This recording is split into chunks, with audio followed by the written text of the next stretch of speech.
Tonight, there are new developments on two separate battles over two state congressional maps. Both could impact control of the House in the midterms. In Virginia, the state Supreme Court heard arguments today in a case challenging Democrats' voter-approved redistricting plan. Justices will soon decide if Democrats violated procedural rules when they moved quickly to put the plan on the ballot. Now, in Florida, Governor Ron DeSantis, you know him, is pushing a new congressional map that could give Republicans an additional 4 House seats. A special legislative session begins tomorrow to consider that map, called by DeSantis specifically to take up redistricting. Now joining us is Skye Perryman, President and CEO of Democracy Forward, who's all up in that ish. So just as when we were talking about Virginia, talking about Florida, this is really a nationwide question. What do you see as what is at stake? Look, I mean, we know the people's voice is at stake. You know where the American people are. They are deeply disapproving of the president, and they're deeply disapproving of his allies. And this president has been engaged at every level in trying to prevent the people's voices from being heard. He started this whole redistricting mess with his demands. That is the same time that DeSantis came out and started, thinking that he was going to do this in Florida. That becomes relevant, by the way, because the Florida constitutional provision specifically says that you cannot redistrict for one edge, for a political edge of a party.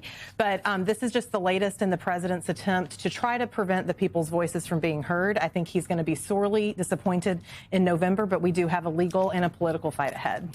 The people's voice is being heard. I wrote it down when you said that the people's voice is at stake, because at the heart of it, that is what this is about. We often talk about the congressional seats and the maps and the advantage for Democrats or Republicans, but when they draw the maps like this, the whole reason that we are here is because Donald Trump picked up the phone last year and asked the governor of Texas, to find him 5 more seats. Yeah, absolutely. Yes, he said, find me 5 more seats. And he did that because he felt as though from the reporting, he was not going to be successful in this upcoming midterm election. So he wanted to pad the situation with as much cushion as he thought he could get.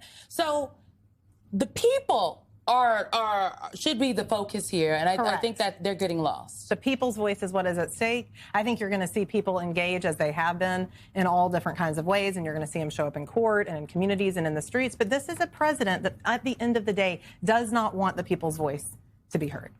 So I want to comment this from 2 different perspectives I want to get your thoughts on.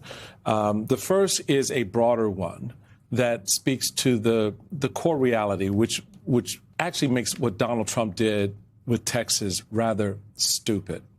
And that is, it's a numbers game. And the numbers are not working for Republicans this November.